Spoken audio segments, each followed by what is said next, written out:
Hello, everyone. Welcome to our channel. Thank you so much for clicking on this video today. I know the feeling.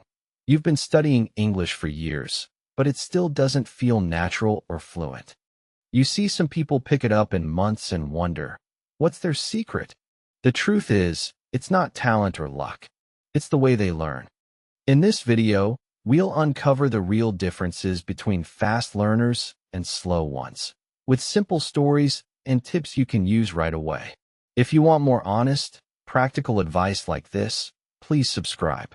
You'll get new videos regularly to help your English grow without frustration. Ready? Let's begin.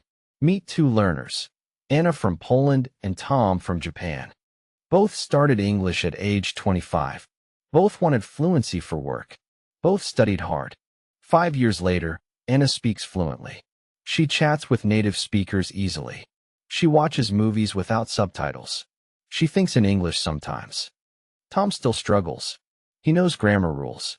He has big vocabulary lists. But speaking? He hesitates. Words don't come fast.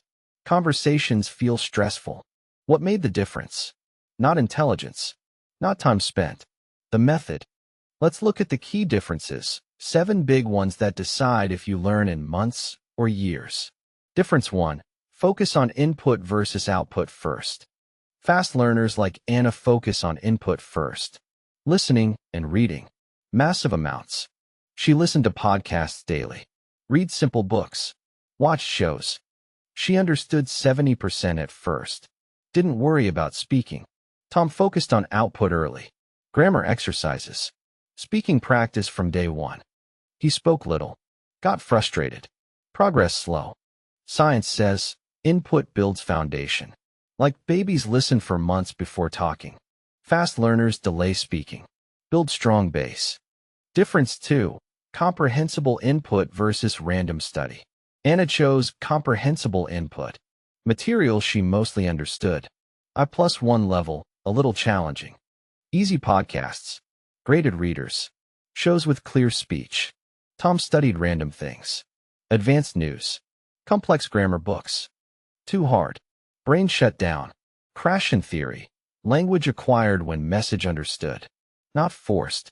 Choose easy fun content. Understanding equals acquisition. Difference 3.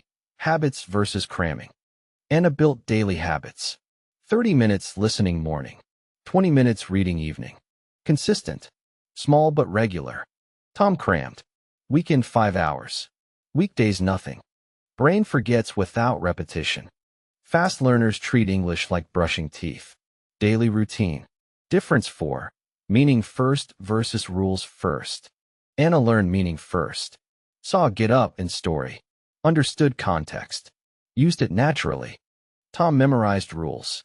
Phrasal verb get plus up equals rise from bed. Rules confused him. Fast learners acquire patterns through examples. Rules come later if needed. Difference 5. Enjoyment versus pressure. Anna made it fun. Favorite shows. Music. Games. She looked forward to English time. Tom saw it as duty. I must study. Stress. Burnout. Enjoyment keeps you going. Pressure stops you. Choose content you love. Difference 6. Immersion mindset versus classroom mindset. Anna created immersion. Phone in English. Labels on things. Thought in English when possible. English everywhere. Tom kept English in study time. Rest of day native language. Immersion accelerates. Fast learners live in English as much as possible. Difference 7. Growth mindset versus fixed mindset. Anna believed, I can improve with effort. Mistakes equals learning. Plateaus equals normal. Tom thought, I'm not good at languages. Avoided speaking. Fear of failure. Carol Dweck research. Growth mindset wins. Believe you can. Effort pays. Anna's story started basic. 6 months, conversations. 1 year, fluent. Tom's story, 5 years, still intermediate. You choose which path. Start today. Choose easy input. Build daily habit. Make it fun. Think growth. Your fast progress is possible. Thank you for watching. These differences are real. Change one and see results. Subscribe for more honest tips that work. See you next time.